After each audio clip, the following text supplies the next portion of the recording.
বাহিনী ব্যবহারে কমিশনের উপর চাপ বিজেপির। বরযাত্রীর মতো ঘোরালে হবে না, কমিশনকে কাজে লাগাতে হবে কেন্দ্রীয় বাহিনীকে, এমনটা বলছেন সুকান্ত মজুমদার। শুধু এই দাবি করছেন না, পাশাপাশি বলছেন প্রতি বুথে কেন্দ্রীয় বাহিনী প্রয়োজন, কারণ প্রতি বুথে কেন্দ্রীয় বাহিনী ছাড়া নাকি পশ্চিমবঙ্গে ভোট অসম্ভব। দাবি সুকান্ত মজুমদারের। নির্বাচন কমিশন বুঝে গেছে যে পশ্চিমবঙ্গ পুলিশ দিয়ে নির্বাচন করা তো সম্ভব না। 240 কোম্পানি না 480 কোম্পানি পাঠাবে সেটা তাদের ব্যাপার। যদি 400 কোম্পানিতে না হয় 800 কোম্পানি পাঠাতে হবে। প্রত্যেক বুথে সেন্ট্রাল ফোর্স দরকার। সেন্ট্রাল ফোর্স ছাড়া পশ্চিমবঙ্গে ভোট হওয়া সম্ভব না। নির্বাচন কমিশনের উচিত এমনভাবে সেন্ট্রাল ফোর্সকে ব্যবহার করার ব্যবস্থা করা যাতে করে সেন্ট্রাল ফোর্স সত্যিকারের কাজে লাগে। যে সেন্ট্রাল ফোর্সকে নিয়ে রাজ্যের পুলিশ, এসপি, থানার আইসি তারা বরযাত্রীর মতো ঘুরিয়ে নিয়ে বেড়ায়। যেভাবে কাজ করার কথা সেভাবে কাজ করতে হবে। প্রয়োজনে নির্বাচন কমিশনের নতুন নিয়ম বা নতুন কিছু বাধ্যবাধকতা রাজ্য প্রশাসনের উপর চাপাতে হবে, যাতে করে জুডিশিয়াল বা লজিক্যাল ইউজ অফ সেন্ট্রাল ফোর্সের হতে পারে। এসপির নেতৃত্বে কেন্দ্রীয় বাহিনী ঠিকমতো কাজ করবে না কি করে এখনই অনুমান। সুকান্তর দাবির পাল্টা জবাব সিইও। নিশ্চয়ই এসপি এর কাজ করতে হবে ভাই। SP how can you assume যেটা এসপি আছে ল অ্যান্ড অর্ডার কাজ করবে না? How can you assume that? SP যে আছে, এসপি তো দায়বদ্ধ আছে ল অ্যান্ড অর্ডার মেনটেন করার জন্য। এটা তো নেই কি কোথায় ল অ্যান্ড অর্ডার হবে ও সেন্ট্রাল বাহিনী ইউজ করবে না। SP is IPS officer, UPSC থেকে পাস করেছে, এটা কাজ জন্য আইপিএস জয়েন করেছে, তো ইউজ করবে না? এটা কি জনসমর্থন নেই, তাই কখনো এজেন্সি কখনো বাহিনীর উপর ভরসা করে বিজেপি। সুকান্ত মজুমদারকে খোঁচা তৃণমূলের। সুকান্ত মজুমদার কি মঙ্গল গ্রহ থেকে রাজ্যে এসছেন? কেন্দ্রীয় বাহিনী নিয়ে ভোট এখন হচ্ছে, কয়েক দশক হয়ে গেল কেন্দ্রীয় বাহিনী নিয়ে বিধানসভা এবং লোকসভার ভোট হয়। নাচতে না জানলে উঠোন বাঁকা। ওনাদের বিকল্প মুখ নেই।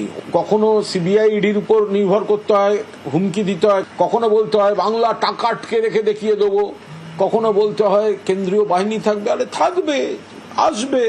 নরেন্দ্র মোদী, অমিত শাহ ডেলি প্যাসেঞ্জারি করবেন, তারপর হারবেন।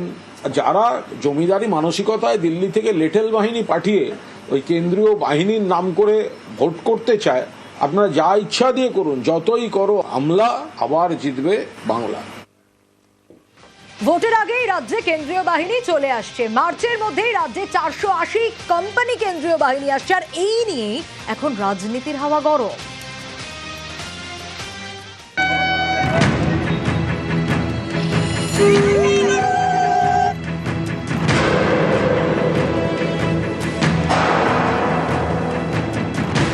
ওদের ওই 1400-1500 কোম্পানি আছে ওদের সঙ্গে, আর বাংলার 10 কোটি মানুষ আছে আমাদের সঙ্গে। কি করবে? ভোটটা তো মানুষ দেবে। আর এখন সবাই তো বুঝে গেছে যে সুপ্রিম কোর্টই লাস্ট কথা বলে, সে কোম্পানিও বুঝবে।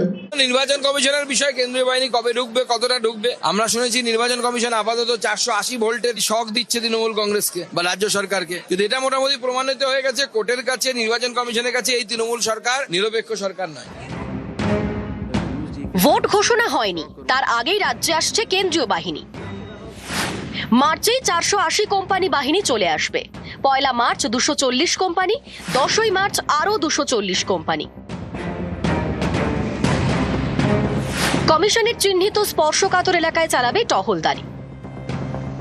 বিজেপির দাবি, যেভাবে এ রাজ্যে ভোট লুট হয় তা রোখার জন্য কেন্দ্রীয় বাহিনী দরকার। এই অভিযোগ কোনোদিনই মানেনি তৃণমূল। তাদের প্রশ্ন, এর আগের বিভিন্ন ভোটে তো কত কেন্দ্রীয় বাহিনী এসেছে, তারপরেও বিজেপি জিততে পারল না কেন? 2016 সালে বিধানসভা ভোটে বাংলায় এসেছিল প্রায় 1000 কোম্পানি বাহিনী। এর মধ্যে কয়েক কোম্পানি বাহিনী এসেছিল ভোট ঘোষণার আগেই। সেবার তৃণমূল জিতেছিল 211টি আসন। 2019 সালে লোকসভা ভোটে রাজ্যে এসেছিল প্রায় 750 কোম্পানি কেন্দ্রীয় বাহিনী। ভোট ঘোষণার পরে মোতায়েন করা হয়। সেবার 42 আসনের মধ্যে তৃণমূল জেতে 22টি, বিজেপি 18টিতে। 2021 সালে বিধানসভা ভোট ঘোষণার পরে রাজ্যে মোতায়েন করা হয় 1000 কোম্পানির বেশি কেন্দ্রীয় বাহিনী। তৃণমূল জেতে 213 আসনে, বিজেপি 77। 2024 লোকসভা ভোটে 920 কোম্পানির বেশি কেন্দ্রীয় বাহিনী আসে রাজ্যে। এর মধ্যে কিছু কোম্পানি আসে ভোট ঘোষণার আগেই। 24 ভোটে তৃণমূল পায় 29টি আসন, বিজেপি 12টি। এবার ভোট ঘোষণার আগেই রাজ্যে 480 কোম্পানি কেন্দ্রীয় বাহিনী।